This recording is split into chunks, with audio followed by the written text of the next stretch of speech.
بسم اللہ الرحمن الرحیم الحمد للہ رب العالمین والصلاة والسلام علی خاتم الانبیاء محمد وعلی آلہ وصحبہ وامتہ اجمعین اما بعد۔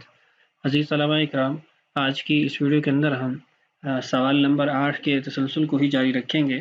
سوال نمبر 8 کے تحت ہم مرزا قادیانی کی جماعت کی دو گروہ جو دو فرقے بن چکے تھے، قادیانی جماعت اور لاہوری جماعت، لاہوری گروہ، ان کے متعلق بات کر رہے تھے، ان کا تعارف، ان کے امراء اور قادیانیوں کے خلفاء، ان کو بھی آپ کے سامنے اسکرین پر ذکر کیا تھا۔ آج کی اس ویڈیو میں اسی تسلسل کو آگے بڑھاتے ہیں۔ ہم بات کر رہے تھے کہ مرزا قادیانی کی دونوں جماعتیں ایک دوسرے کو گالیاں دیتی ہیں، تو جو قادیانی جماعت نے لاہوری جماعت کے بارے میں ایک اخبار کے اندر جملے نقل کیے تھے، ذکر کیے تھے، وہ تقریباً 41 کے قریب آپ ملاحظہ کر چکے ہیں۔ آج ہم لاہوریوں کی گالیاں جو قادیانیوں کو دیتے تھے اس کا ایک آدھ اقتباس دیکھتے ہیں۔ دیکھیے، لاہوری مرزائی بھی قادیانیوں کو گالیاں دینے میں کم نہ تھے۔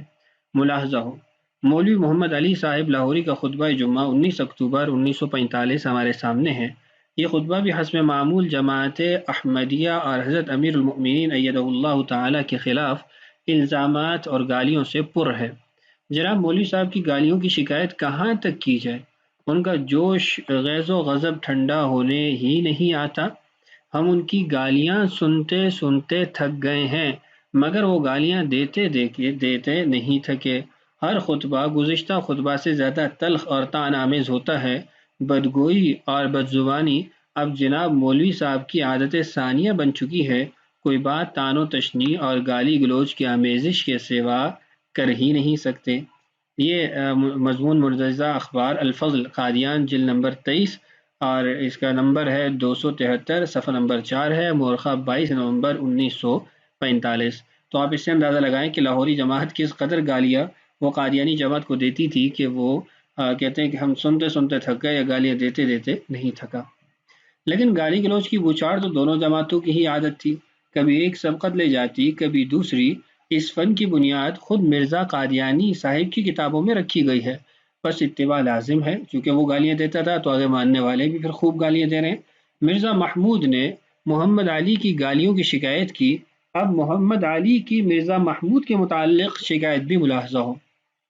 خود جناب میاں محمود احمد صاحب نے مسجد میں جمعہ کے اندر ہمیں دوزخ کی چلتی پھرتی آگ، دنیا کی بدترین قوم اور سنڈاس پر پڑے ہوئے چھلکے، سنڈاس یہ خشک پاخانے کو کہتے ہیں، گندگی کو کہتے ہیں، سنڈاس پر پڑے ہوئے چھلکے کہا۔ یہ الفاظ اس قدر تکلیف دہ ہیں کہ ان کو سن کر ہی سنڈاس کی بو محسوس ہونے لگتی ہے۔ یہ مولوی محمد علی صاحب کہتے ہیں، قادیانی امیر جماعت لاہور کا خطبہ جمعہ، مندرجہ اخبار پیغام صلح لاہور جلد نمبر 22 اور نمبر شمار ہے 33، صفحہ نمبر ہے 7، مورخہ 3 جون 1934 عیسوی۔ تو آپ اس سے ان کی تربیت کا اندازہ لگائیں کہ امیر اور خلیفہ یہ ایک دوسرے کو کیسے الفاظ سے یاد کرتے تھے، نعوذ باللہ، کیسی گندی تربیت اور گندے الفاظ۔ مسلمانوں نے لاہوری اور قادیانی دونوں کی اس باہمی چخ بخ کو ایک سکہ کے دو رخ قرار دیا۔ ایک گرو کے دو چیلوں کی اخلاق باختی گوئی کو مرزا قادیانی کی روحانی تربیت کا نتیجہ قرار دیا۔ امیر شریعت مولانا سید عطا اللہ شاہ بخاری رحمہ اللہ سے کسی نے پوچھا کہ لاہوریوں اور قادیانیوں میں کیا فرق ہے؟ آپ نے فی البدی فرمایا کہ بر ہر دو لعنت، خنزیر خنزیر ہوتا ہے، یعنی دونوں پر لعنت ہو، خنزیر خنزیر ہوتا ہے، چاہے گورے رنگ کا ہو یا کالے رنگ کا ہو۔ کفر کفر ہے، چاہے لاہوری ہو یا قادیانی۔ لاہوریوں کا مرکز لاہور میں ہے، قادیانیوں کا مرکز پاکستان بننے کے بعد چناب نگر، جس کا سابقہ نام ربوہ ہے، اور اب ان کا مرکز بہشتی مقبرہ سمیت لندن کو سدھار گیا ہے۔ یعنی بہشتی مقبرہ کی ایک برانچ وہاں پہ بھی انہوں نے کھول لی ہے، اپنی کمائی کو اپنے ساتھ لے کے گئے ہیں، تجارت کو ساتھ لے کر گئے ہیں۔ تمام علماء اسلام نے دونوں گروپوں کے کفر کا فتویٰ دیا ہے۔ قومی اسمبلی اور سپریم کورٹ تک سب نے دونوں کو کافر و غیر مسلم گردانا، اور صرف عام مسلمانوں نے نہیں اور علماء اسلام نے نہیں بلکہ خود یہ فریقین بھی ایک دوسرے کو کافر قرار دیتے ہیں۔ کیسے کافر قرار دیتے ہیں؟ اب قادیانی جماعت ایک شخص کو نبی مانتی ہے، اور ان کا یہ کہنا ہے کہ جو اس کو نبی نہیں مانتے وہ کافر ہیں، تو لاہوری کہتے ہیں کہ ہم نبی نہیں مانتے، تو گویا قادیانی جماعت کی نظر میں لاہوری کافر ٹھہرے۔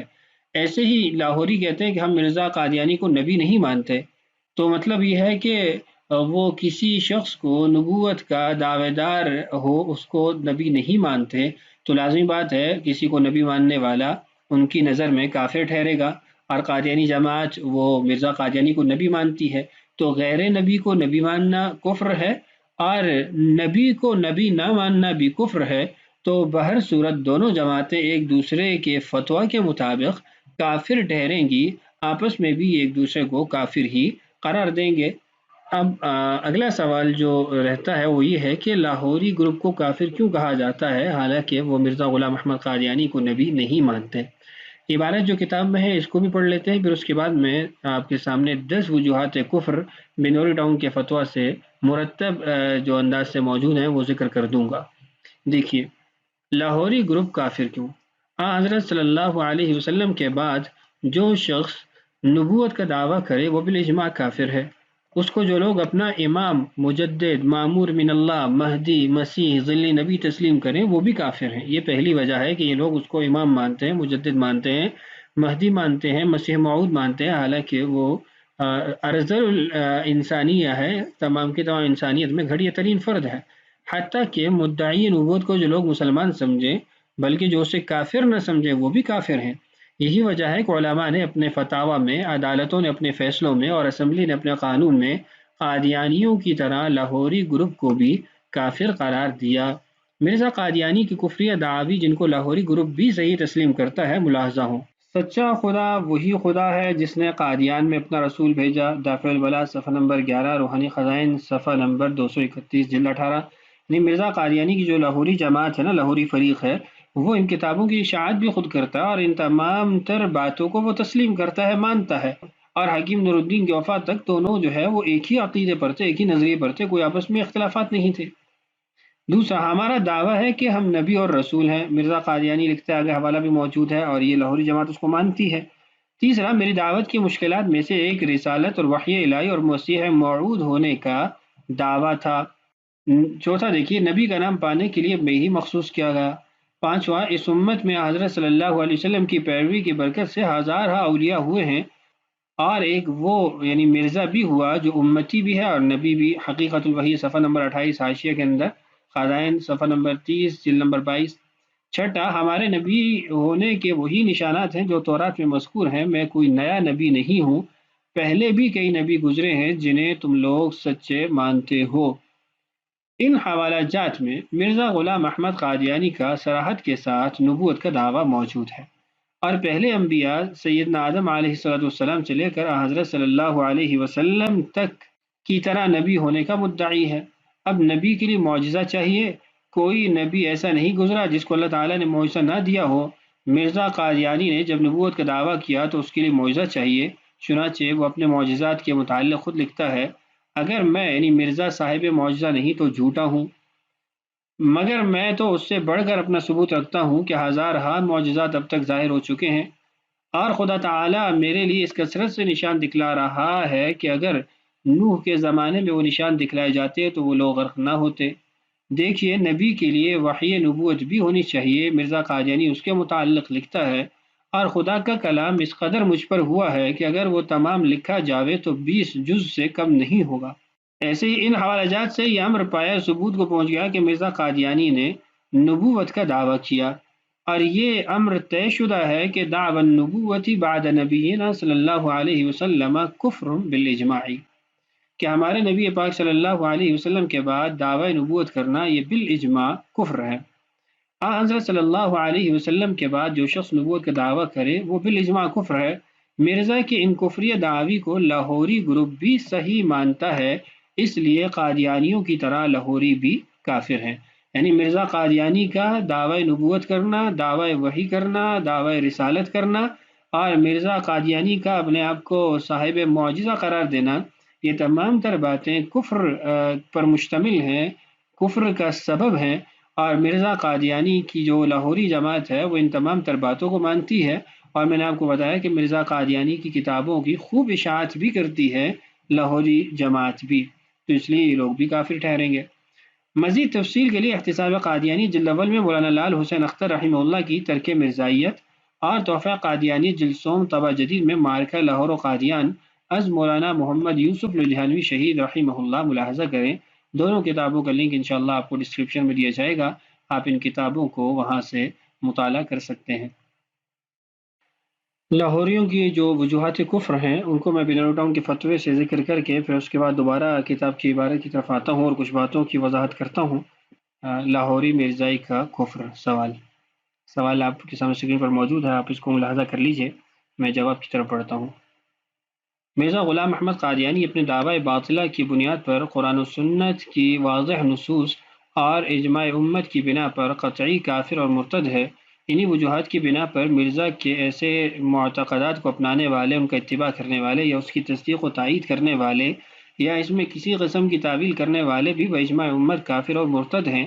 مرزا کے مرنے کے بعد ان کے متبعین کی ایک جماعت جو لاہوری کہلاتی ہے، جس کی قیادت مولوی محمد علی لاہوری نے کی، اس نے مرزا کے واضح اور غیر مبہم دعویٰ کی تکفیر جو ہر مسلمان کا عقیدہ ہے کے بجائے اس میں تعویلیں کرنا شروع کر دی، بلکہ اس سے بڑھ کر انہوں نے اسے 14ویں صدی کا مصلح اور مجدد مانا اور مسیح موعود تک کہا ہے۔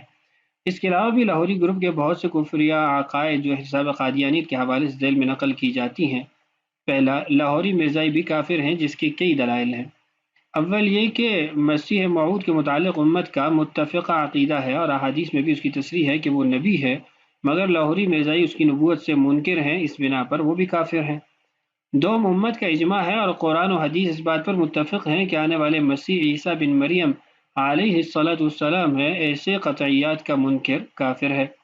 سوم، مرزا غلام احمد قادیانی کے دعوی نبوت میں شک نہیں، چنانچہ مرزا محمود نے اپنی کتاب حقیقت النبوہ میں اس کے لیے ضرورت سے زیادہ مواد جمع کر دیا ہے، اور یہ لاہوری مرزائیوں کو بھی مسلم ہے۔ وہ صرف اس کی تعویل کرتے ہیں کہ نبی سے مراد محدث ہے، لیکن محدث کی تشریح وہی نبی والی کرتے ہیں کہ اس پر وہی نازل ہوتی ہے جو دخل شیطانی سے محفوظ ہوتی ہے، اور انبیاء کی طرح وہ معمور ہوتا ہے، انبیاء کی طرح اس پر فرض ہوتا ہے کہ اپنے تئیں بآواز بلند ظاہر کرے، یعنی دعویٰ کرے۔ اس کا منکر مستوجب سزا ٹھہرتا ہے، اور آیت سورہ جن کی الا من ارتضی من رسول اس کو شامل ہے، جس کا مطلب یہ ہے کہ اللہ اپنے رسولوں پر غیب کی خبریں کھولتا ہے۔ تو یہ تمام تر باتیں آپ کو وہی کشف اور الہام والے سبق میں سمجھائی تھی کہ یہ جو اوصاف ہیں یہ وہی کے اوصاف ہیں، نہ کہ الہام کے اوصاف ہیں۔ تو نام بھلے جو بھی دے دے، اوصاف اس کے اندر وہی والے ثابت کریں، تو اس سے مرزا غلام احمد قادیانی کا دعوی نبوت دعوی وہی ہی ثابت ہوگا، نہ کہ ملہم اور محدث ہونا۔ یہ سب حوالہ جات کتاب نبوہ فی الاسلام مصنف مولوی محمد علی امیر جماعت مرزائیہ لاہور میں موجود ہیں، خصوصاً اس کا باب چہارم قابل ملاحظہ ہے۔ بس جب محدث کی تشریح نبی والی ہے تو معلوم ہوا کہ در حقیقت مرزائی دونوں گروہ مرزا غلام احمد کو نبی مانتے ہیں، لہٰذا مرزائی لاہوری اور قادیانی میں کوئی فرق نہ رہا، کیونکہ در حقیقت لاہوری بھی قادیانیوں کی طرح مرزا غلام احمد قادیانی کو نبی مانتے ہیں۔ 3 وجوہات ہو گئی۔ چہارم، مولوی محمد علی نے ضمیمہ نبوہ فی الاسلام صفحہ نمبر 105 بحوالہ اشتہار غلطی کا ازالہ صفحہ نمبر 4 روحانی خزائن جلد 18 صفحہ نمبر 208 مرزا غلام احمد قادیانی کا دعویٰ ذکر کیا ہے کہ میرا نام آسمان پر محمد اور احمد ہے، کیونکہ میری نبوت محمد صلی اللہ علیہ وسلم کی نبوت ہے، خواہ بطور عکس ہو، اور ظاہر ہے کہ عکس انہی کمالات کا مظہر جو اصل میں ہوتے ہیں، پس عکس کا انکار اصل کا انکار ہے، اور اصل کا انکار تو لاہوری مرزائی کے نزدیک بھی کفر ہے، پس عکس کا انکار بھی کفر ہوا۔ نتیجہ ظاہر ہے کہ لاہوری مرزائی بھی مرزا غلام احمد قادیانی کو وہی درجہ دیتے ہیں جو قادیانی دیتے ہیں، لفظ خواہ محدث بولیں یا نبی، پس لاہوری قادیانی ایک ہی ہیں۔ پنجم دیکھیے، مولوی محمد علی نے اس کتاب کے صفحہ 102 میں بحوالہ 40 نمبر، یہ مرزا قادیانی کی جو کتاب ہے 40 نمبر 4 صفحہ 19، جو کہ روحانی خزائن جلد 17 صفحہ نمبر 454 پر ہے، مرزا غلام احمد قادیانی کی الفاظ نقل کیے، یعنی اپنی کتاب کے اندر نقل کیے، مجھے اپنی وحی پر ایسے ہی ایمان ہے جیسا کہ تورات، انجیل اور قرآن کریم پر۔ بس جب یہ وحی ایسی ہی قطعی ہے جیسی کتب مذکورہ، تو پھر کتب مذکورہ کی طرح اس کا منکر بھی کافر ہوا۔ نتیجہ وہی ہے جو ابھی ذکر ہوا کہ لاہوری جماعت بھی کافر ٹھہری۔ تو یہ 5 وجوہات کفر یہاں ہم نے ذکر کر لی ہیں۔ انشاءاللہ اگلی ویڈیو کے اندر ہم جو مزید اس کے وجوہات کفر ہیں ان کو بھی پڑھیں گے، اور اس کے ساتھ مرزا قادیانی کے جو یہ لاہوری جماعت ہے اس سے متعلق کچھ اور باتیں بھی کریں گے۔ اللہ تعالیٰ ہم سب کو ان دونوں کے فتنے سے اور جیسے دیگر جو فتنے امت کو ختم کرنے کی کوشش میں ہیں، اللہ تعالیٰ ان فتنوں کو ختم فرمائے اور انسانیت کی حفاظت فرمائے۔ السلام علیکم ورحمۃ اللہ وبرکاتہ۔